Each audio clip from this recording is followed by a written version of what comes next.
So hello everybody. Today we are here with Ashish Verma.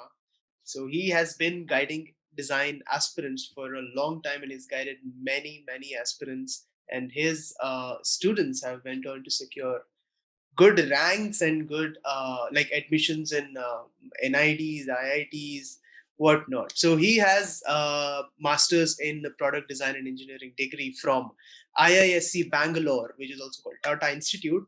So he's with me today, and we're going to discuss a very important topic, which most of you are actually bothered about. So the topic is, so we just saw that NID rolled out a circular saying that there will be SOP, thematic representation or a poster, and then the third thing is portfolio, which is also there for the bachelor's students. So NID is going to ask for three things. Depends. इनमें से कुछ वो exclusively masters के लिए पूछ रहे हैं, कुछ exclusively bachelors के लिए पूछ रहे हैं. So I'm going to discuss these things with Ashish with me today. So Ashish, how are you doing? All good, Sanjay. Thanks for having me here, and uh, happy to help aspirants at this point of time where things could be really confusing. By all of a sudden they're bombarded students with these three tasks without even releasing the result in the first place. Because I remember last time it was after when the results were introduced, then we began all the preparation and strategizing how to go with the assignments. So let's go forward. Yeah. So what do you think about these things? There's SOP, there's thematic poster, and then there is portfolio. So what do you think about these three things? Why do institutes, why is NID asking for these three things? So, Sanjay, as you might be knowing, due to the pandemic, they canceled the studio test. They canceled the in-person interviews that were previously happening as part of their rounds for selection at NID. Now, for judging a candidate, they need some basis.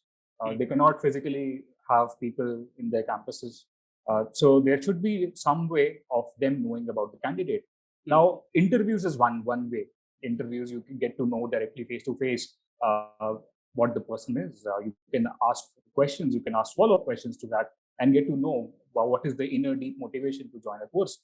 Right. But before that, they have introduced a phase, they have introduced a part where they will be judging a candidate on very specific topics. So for B.Des, they have the thematic reflective presentation. So that was last year. This year, they have just named it theme poster. Theme poster. Theme poster on a topic that they will now tell that it is not being told. So, and for masters, there is the SOP. Now, there also, since it's a higher degree program, so there might be some thing why they would ask that. So overall, this is these are the few things that they want prior to having the in-person interview. So, like talking about, say, first of all, let's take up for masters the statement of purpose. Now, the SOP, I feel, because it's a higher degree program, it's +1 to your graduation. So they would want to know specifically about a particular domain. So this is what I feel. Anything you would want to elaborate on this? So I think, like you said, it's a higher degree program, and I think the institutes, the faculties over there expect the students to know a little bit more about what they are applying for. It's a 2-year course, at max 2.5 years course, and at NID, if you take some more time to finish your thesis, it becomes 3 years course. Okay, but then essentially it's 2 years. So in 2 years, it's very intensive. You have modules, internships, modules, and then projects, and then you go for the graduation project. So there's literally no time to breathe.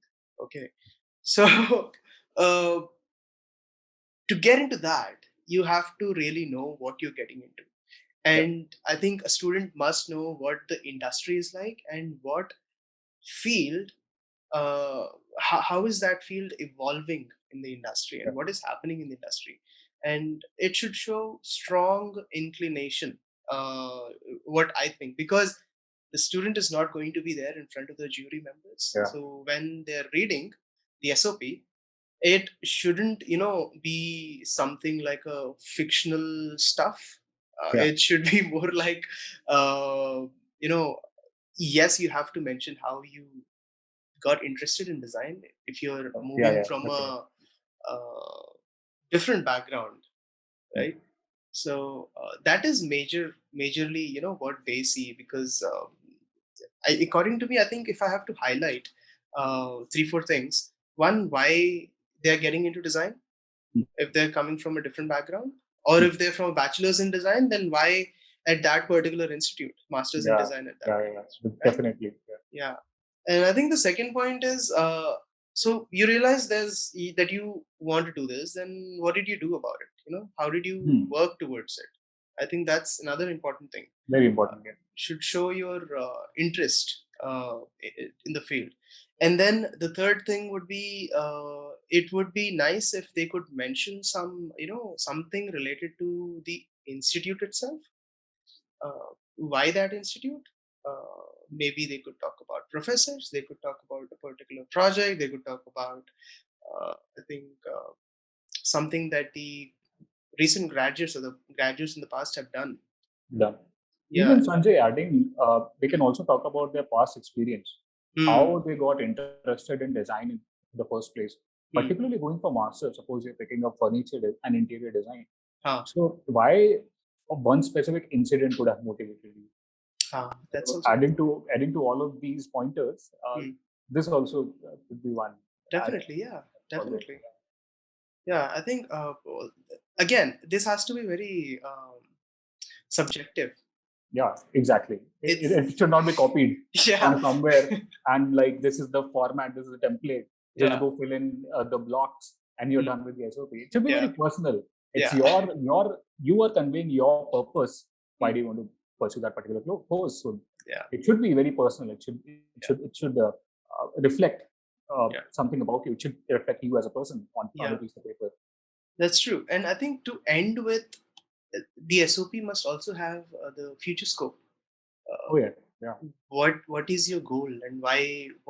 How is this program helping you? What do you intend to do after you finish the masters? Exactly. So I think these 4 things really are very important for the SOP. Definitely. Yeah. Do you think there's something else that we can add to the SOP? Yeah, just I think compiling everything that we just discussed, a past, present, and future. Now, there is no particular chronology. Do the future here, then you can go to the past, then the present. Why you pick this particular course? Then you could talk about the future perspective in the first place. Like, I'm particularly interested in design because I want to change this and this about the future. And then you can talk about your past, why you got interested, and then the present. Or you can just mix and match and have all the combinations which you want to develop, and then have a perfect SOP. So to sum it up, make it very personal, make it very relevant to the course that you're applying for. It should reflect why you're applying there, and it should reflect your future scopes as well. That is very important, like you just said. So that's about it. Cool. All right. So now let's talk about the thematic reflective representation, which was last year. Now it's a theme poster this year. So what do you think of? So I think, as far as I can recollect, last year there was the themes were something like they had to represent a failure from their experiences, and then the next one was something, a memory, a very fond memory, childhood memory, very fond memory that changed your perspective about your own self. So definitely, I feel they were very. It was really strange, out of the blue. When we first got that, when students just asked me, so this is the task. And, I was like, oh my God, why are they asking this? So, but that all after some time, it started to make sense. Why? Because these are, again, like SOP. These are all very personal. They tell a lot about you. You're asked a specific memory from your childhood that change your perspective about the present.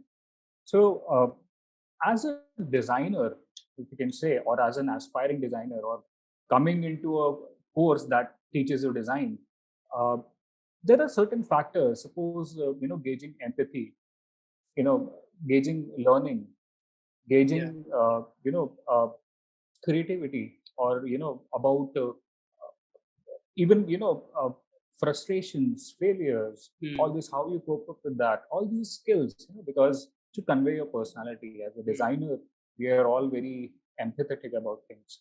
So those things really, extract out how you are as a person. How are these few little qualities that would help you become a better designer in the future? So that's a bigger, broader picture. But boiling down to what was asked specifically as a task, uh, you know, you should present something that makes sense. That is actually, that has actually changed your life. You read a cool story, you just saw a good movie, you said, oh my god, that's really ये देख के तो रोना आ गया यार, ये खा के डालते हैं, ये क्या मस्त story है. Because when you go for the interview, then it is asked. So I remember one of the students, he is there in NID. So what was asked? So just take your thematic reflective presentation and just show it to the jury. You might be, we discussed that, So it was asked, might you build all of this? If you haven't actually experienced it, you will not be able to tell anything about that particular composition that you made. So make sure the story is original. Make sure it is actually something that is deep to your heart and has changed your perspective of things, or any story of failure for that matter. How it drastically, was able to change your outlook towards the present world. Right. So this is my take on reflective presentations.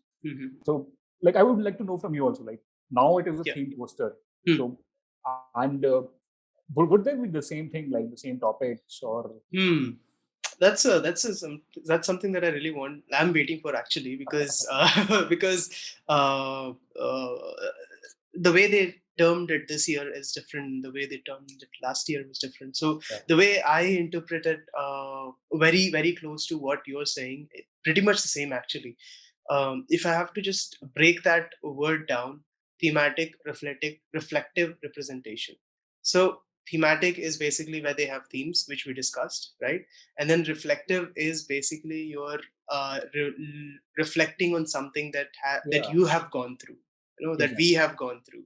So I'm thinking about my experiences, I'm thinking about my stories, I'm thinking about where I failed and where I learned, and I'm thinking about what was that journey that really changed, or that was so dear to me. Why is that?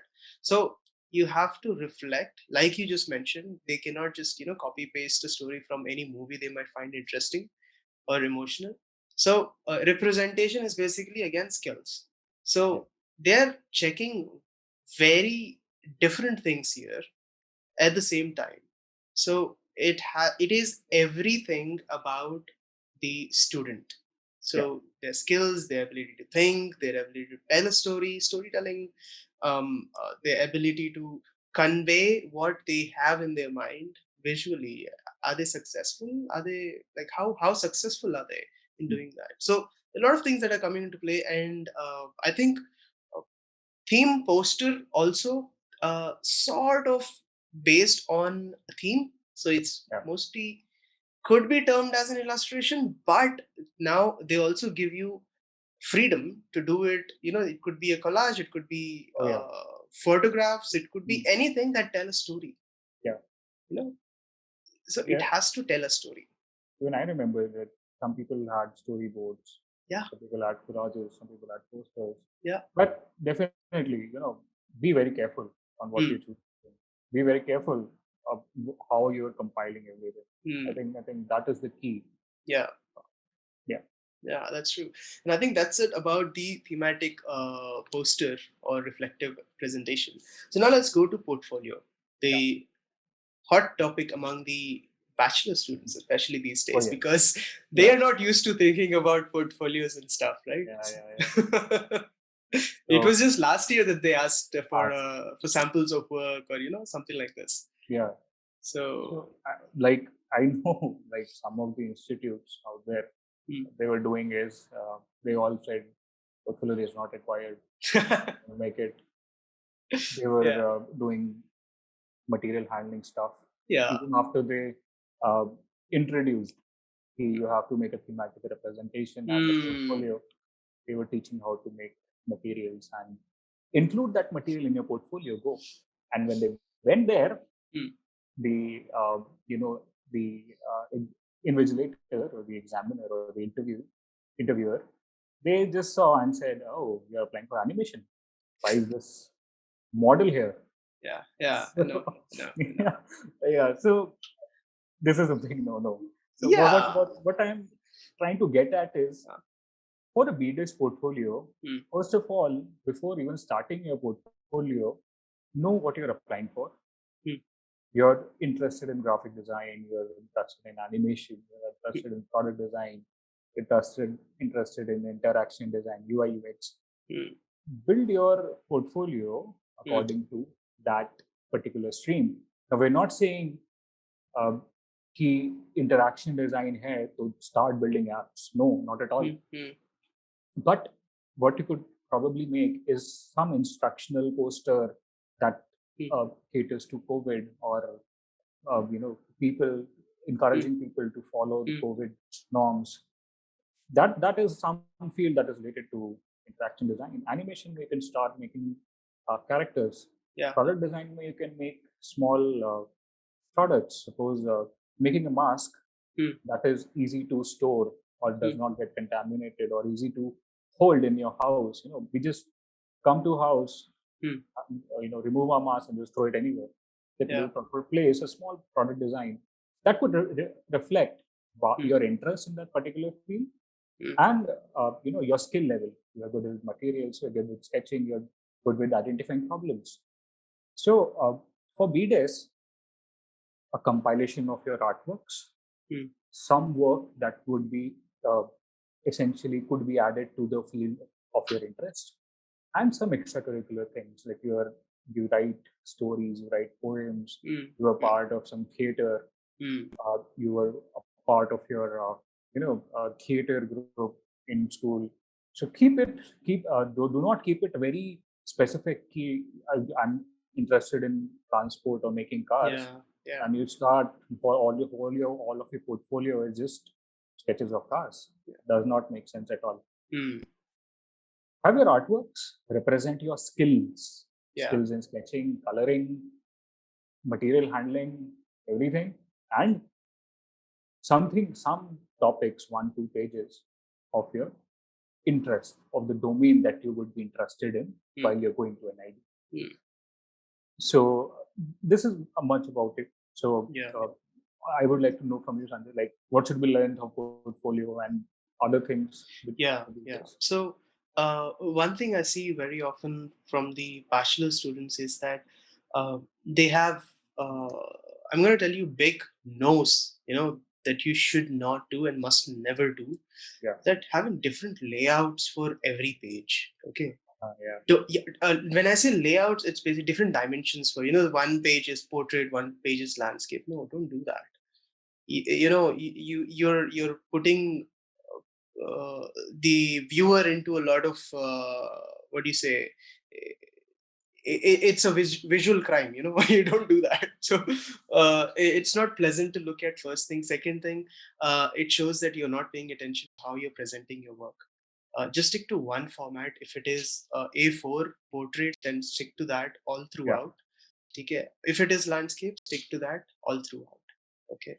Then second thing is that you need to arrange your work properly within the page. Make sure that the borders are properly maintained and throughout. Maintain the same borders throughout. It looks really nice to look at. It actually looks really nice. So then there are things that like Ashish just mentioned, that the kind of projects that you can have, and not projects, because this is just bachelors. So you are still exploring. There's still a lot of room to explore. Okay. But your interest must be shown. And like Ashish was just sharing in the beginning of this discussion about portfolio, I just received a few calls recently, like this week. this week's from students, and they said, okay, Sanjay, I just came across your video, and I would like to just talk about, like, I want to share, know about how to do portfolios and stuff. These are bachelor students.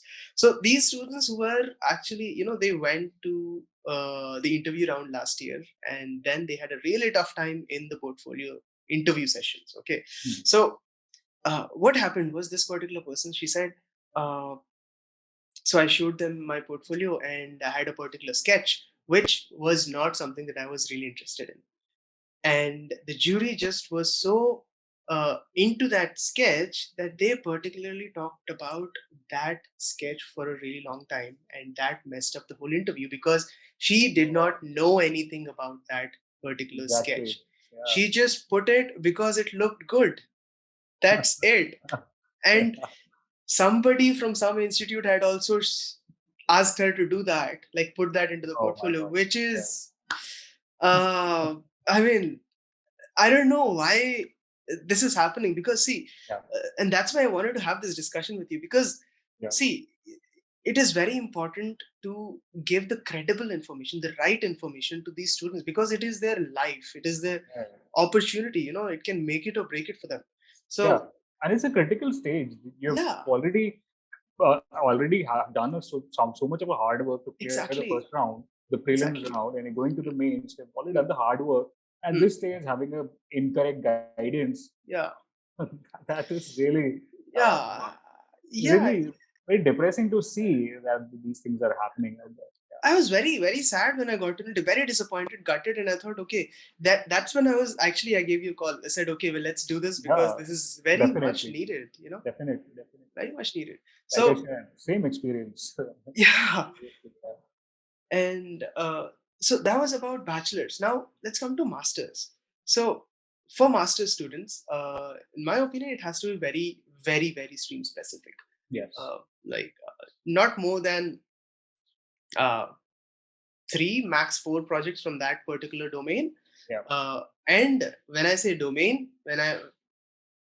when we talk about transportation, don't just make hypercars or supercars. Okay. Think about the user group. Think about our market. Think about India में क्या चाहिए, India में क्या चल रहा है. EV trend है तो EV 4-wheelers है या EV 2-wheelers है. You need to think about all of these things. And why is that India में 2-wheeler EVs are going well? Why is that? Because हमारा market ऐसा है, हमारा infrastructure ऐसा है. True. All of these things need to be considered when you're going for masters. You need to know the user group, define properly, understand them, then design for that user group.